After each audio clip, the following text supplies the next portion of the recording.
Redirection અને પાઇપ્સના મૌખિક ટ્યુટોરિયલમાં તમારું સ્વાગત છે। હું લિનક્સ ઓપરેટિંગ સિસ્ટમનો ઉપયોગ કરી રહી છું। અમે ધારીએ છીએ કે તમને લિનક્સ ઓપરેટિંગ સિસ્ટમ ઉપર કાર્ય કરવાનો અનુભવ હશે અને આદેશો વિશે થોડું જ્ઞાન ધરાવતા હશો। જો તમને અભિરુચિ હોય તો આ વેબસાઇટ પરના અન્ય મૌખિક ટ્યુટોરિયલ ઉપર ઉપલબ્ધ છે। નોંધ લઈએ કે લિનક્સ અક્ષર પ્રકારને સંવેદનશીલ છે। જ્યાં સુધી કંઈ ઉલ્લેખેલ ન હોય ત્યાં સુધી બધા આદેશો સાદા અક્ષરમાં જ લેવાય છે।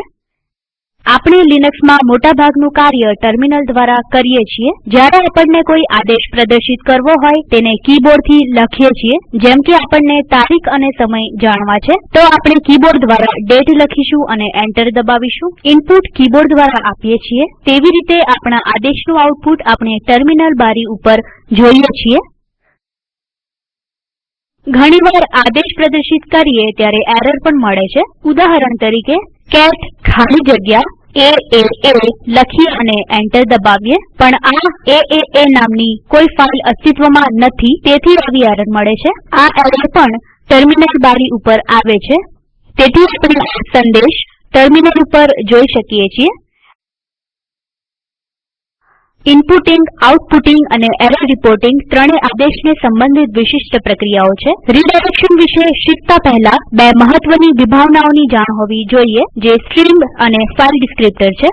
બેશ જેવા લિનક્સ શેલ ઇનપુટ લઈ અને આઉટપુટને શ્રેણી અથવા અક્ષરોની હારમાળા સ્વરૂપે મોકલે છે। દરેક અક્ષર તેની આગળના અને પાછળના અક્ષરથી કોઈ સંબંધ ધરાવતો નથી।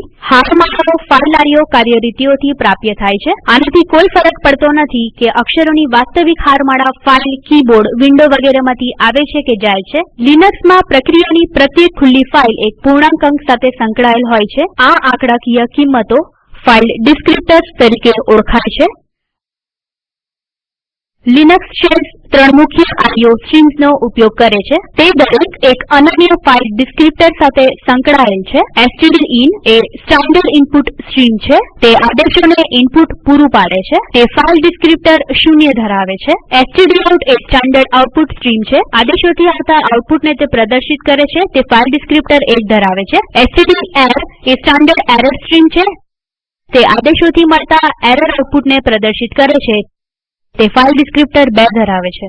ઇનપુટ સ્ટ્રીમ્સ પ્રોગ્રામ્સને ઇનપુટ પૂરું પાડે છે। સામાન્ય રીતે ટર્મિનલમાં કીબોર્ડ દ્વારા લખેલ લખાણમાંથી તે ઇનપુટ લે છે। આઉટપુટ સ્ટ્રીમ્સ સામાન્ય રીતે ટર્મિનલ ઉપર ટેક્સ્ટ અક્ષરો પ્રિન્ટ કરે છે। ટર્મિનલ હકીકતમાં ASCII ટાઈપરાઈટર અથવા પ્રદર્શિત કરનાર એક ટર્મિનલ હતું પણ હવે તે ગ્રાફિકલ ડેસ્કટોપ ઉપર એક ટેક્સ્ટ વિન્ડો છે। ત્રણેય સ્ટ્રીમ્સ સામાન્ય રીતે કેટલીક ફાઈલો સાથે જોડાયેલ હોય છે પણ લિનક્સમાં આપણે આને બદલી શકીએ। આપણે આ ત્રણેય સ્ટ્રીમ્સને બીજી અન્ય ફાઈલો સાથે જોડી શકીએ। આ પ્રક્રિયાને રીડાયરેક્શન કહેવાય છે। ચાલો હવે જોઈએ કે ત્રણ સ્ટ્રીમ્સમાં રીડાયરેક્શન કેવી રીતે થાય છે।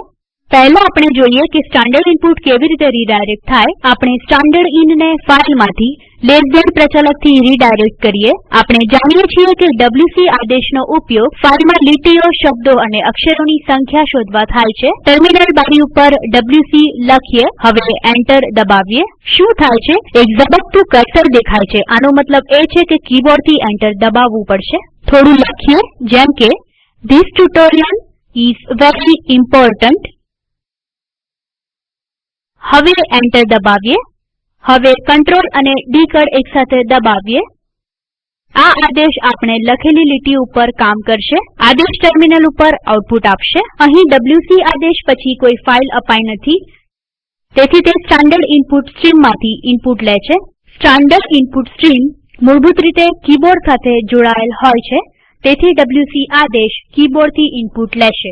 હવે જો આપણે લખીએ ડબ્લ્યુસી ખાલી જગ્યા ખાલી જગ્યા test1.txt ડબ્લ્યુસી આદેશ ફાઈલ test1.txt માં રહેલ લીટીઓ, શબ્દો અને અક્ષરોની સંખ્યા બતાવે છે। હવે ડબ્લ્યુસી ખાલી જગ્યા test1.txt લખીએ આપણને સરખું જ પરિણામ મળે છે। તો ફરક શું? જ્યારે આપણે wc ખાલી જગ્યા test1.txt લખીએ આદેશ ફાઈલ test1.txt ખોલે છે અને તેને વાંચે છે, પણ જ્યારે આપણે wc ખાલી જગ્યા test1.txt લખીએ છીએ wc આદેશને કોઈ ફાઈલ ખોલવા મળતી નથી, તેની જગ્યાએ તે સ્ટાનડર્ડઇન પાસેથી ઇનપુટ લેવાનો પ્રયત્ન કરે છે। તો હવે આપણે સ્ટાનડર્ડઇનને ફાઈલ test1.txt સાથે નિર્દેશિત કરી દીધી છે, તેથી આદેશ test1 માંથી વાંચે છે, પણ તે સ્ટાનડર્ડઇનમાં ડેટા ક્યાંથી આવી રહ્યા છે તે માટે તે અજાણ છે।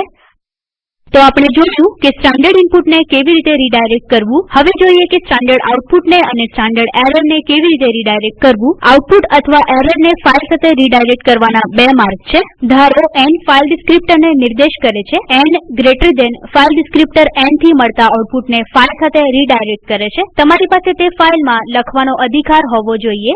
જો આ ફાઈલ હયાત ન હોય તો નવી બની જશે, જો હયાત હોય તો તેમાં રહેલા ડેટા કોઈ પણ ચેતવણી વગર રદ થઈ જશે। n ગ્રેટર ધેન પણ ફાઈલ ડિસ્ક્રીપ્ટર n થી મળતા આઉટપુટને ફાઈલ સાથે રીડાયરેક્ટ કરે છે। આના માટે પણ તમારી પાસે તે ફાઈલમાં લખવાનો અધિકાર હોવો જોઈએ। જો ફાઈલ હયાત ન હોય તો નવી બની જશે, જો ફાઈલ હયાત હશે તો આઉટપુટ આ ફાઈલમાં રહેલ લખાણના અંતે જોડાઈ જશે। n જે 1 ગ્રેટર ધેન અથવા 2 ગ્રેટર ધેન સાથે હોય છે તે ફાઈલ ડિસ્ક્રીપ્ટરને નિર્દેશ કરે છે। જો તેને અવગણવામાં આવે તો તે સ્ટાનડર્ડ આઉટપુટ જે ફાઈલ ડિસ્ક્રીપ્ટર 1 છે તેને માની લે છે, તેથી ગ્રેટર ધેન અને અંક 1 ગ્રેટર ધેન સમાન છે, પણ એરર સ્ટ્રીમને રીડાયરેક્ટ કરવા તમારે અંક 2 ગ્રેટર ધેન અથવા અંક 2 ગ્રેટર ધેન નો ઉપયોગ કરવો પડશે। ચાલો તે જોઈએ।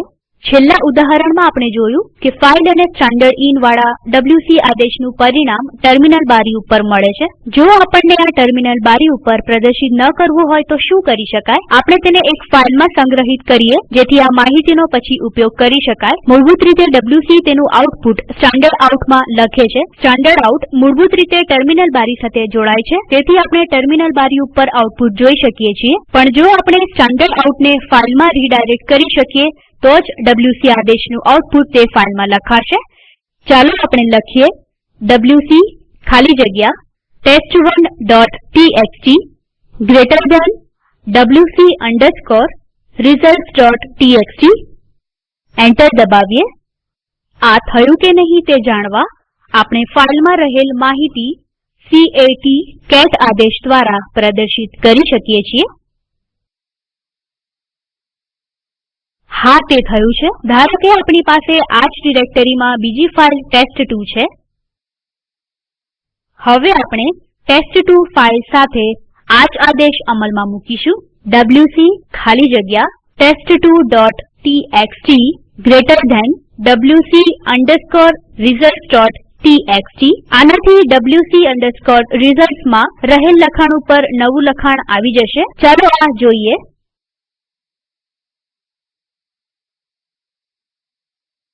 આની જગ્યાએ જો આપણે wc ખાલી જગ્યા test1.txt બે વાર ગ્રેટર ધેન wc results.txt લખીએ, આ આદેશથી નવું લખાણ ફાઈલ wc results.txt માં રહેલ લખાણ ઉપર નથી આવી જતું, નવું લખાણ તેના અંતે જોડાઈ જશે। ચાલો આ પણ કરીએ।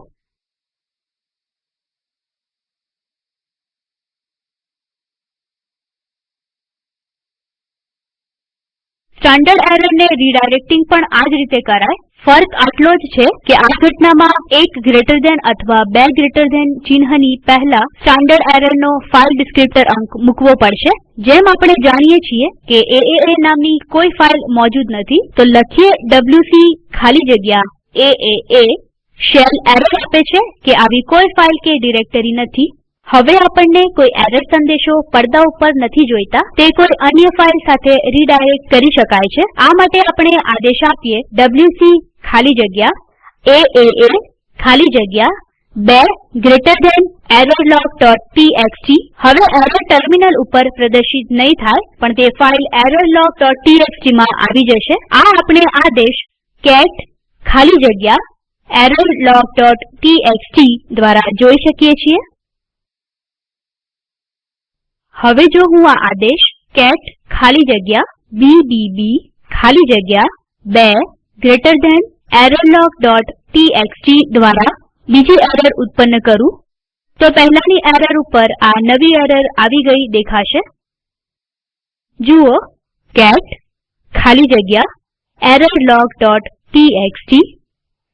જો આપણને બધી એરરને એક સાથે જોવી હોય તો શું તેના માટે આ આદેશ આપવો પડશે wc ખાલી જગ્યા aaa ખાલી જગ્યા 2 errorlog.txt।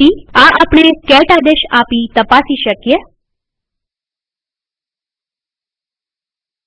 આપણે જોયું કે ત્રણેય streams standard input, standard output, standard error કેવી અલગ અલગ રીતે રીડાયરેક્ટ થાય છે અને હાથ ધરવામાં આવે છે।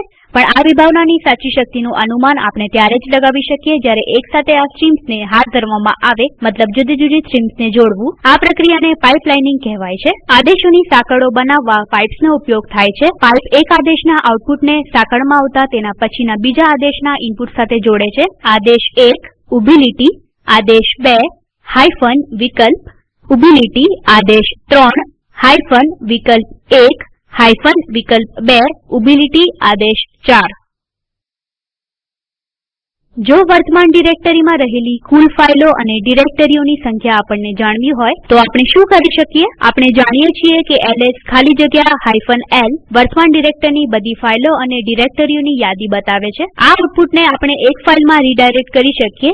ls ખાલી જગ્યા -l જમણા ખૂણાવાળો કૌંસ files.txt cat ખાલી જગ્યા files.txt અમલમાં મૂકીએ તો દરેક લીટી ફાઇલ અથવા ડિરેક્ટરીનું નામ છે। જો આ ફાઇલની કુલ લીટીઓની માત્રા શોધીએ તો આના માટે આપણે files.txt નો ઉપયોગ કરી શકીએ। આ આપણે આદેશ wc ખાલી જગ્યા -l files.txt દ્વારા કરી શકીએ તો આપણો હેતુ પાર પડે છે, છતાં થોડીક મુશ્કેલીઓ છે। પહેલા આપણને એક ઇન્ટરમીડિયેટ ફાઇલની જરૂર છે જે અહીં ફાઇલ files.txt છે। જો પ્રથમ આદેશ અઢળક ડેટા ઉત્પન્ન કરે છે તો તે બિનજરૂરી ડિસ્ક મેમરી ખાય છે। વળી જો આપણને આદેશોની સાંકળ બનાવવી હોય તો આ પદ્ધતિ ઘણી ધીરી પડે છે। આ આપણે પાઇપ્સનો ઉપયોગ કરી વધુ સરળતાથી કરી શકીએ। લખીએ ls ખાલી જગ્યા -l ઊભી લીટી wc ખાલી જગ્યા -l અને આપણને સરખું જ પરિણામ વધારે સરળતાથી મળે છે। ls આદેશનું આઉટપુટ wc આદેશના ઇનપુટ રીતે જાય છે। આપણે હજી લાંબી આદેશોની સાંકળ પાઇપ્સ દ્વારા ઉમેરી શકીએ। પાઇપ્સનો સર્વસામાન્ય ઉપયોગ છે ઘણા પૃષ્ઠોને પ્રદર્શિત કરવું। cd ખાલી જગ્યા /user/bin લખીએ તો આપણે હવે બિન ડિરેક્ટરીમાં છીએ। હવે ls-l આપીએ। આપણે આઉટપુટ બરાબર જોઈ શકતા નથી, પણ જો આપણે તેને પાઇપ સાથે જોડી ઉપયોગમાં લઈએ તો આઉટપુટ બરાબર દેખાશે। યાદી જોવા એન્ટર દબાવીએ, બહાર નીકળવા q દબાવીએ। આ થોડાક આદેશો હતા જે ફાઇલ સાથે કાર્ય કરવા આપણને મદદરૂપ થાય છે। હજી બીજા ઘણા આદેશો છે। વળી આપણે જે આદેશો જોયા તે ઘણા વિકલ્પો પણ ધરાવે છે। મેન આદેશ દ્વારા તમે તેના વિશે વધુ જાણકારી મેળવી શકો છો। આદેશો શીખવાનો સૌથી શ્રેષ્ઠ માર્ગ છે તેનો વારંવાર ઉપયોગ કરવો। અહીં આ ટ્યુટોરીયલ સમાપ્ત થાય છે। મૌખિક tutorial talk to a teacher યોજનાનો ભાગ છે જેને રાષ્ટ્રીય સાક્ષરતા મિશને આઇસીટીના માધ્યમથી સમર્થિત કરેલ છે। મિશન વિશે વધુ જાણકારી આ લિંક ઉપર ઉપલબ્ધ છે। IIT બોમ્બે તરફથી હું શિવાની ગડા વિદાય લઉં છું। આભાર।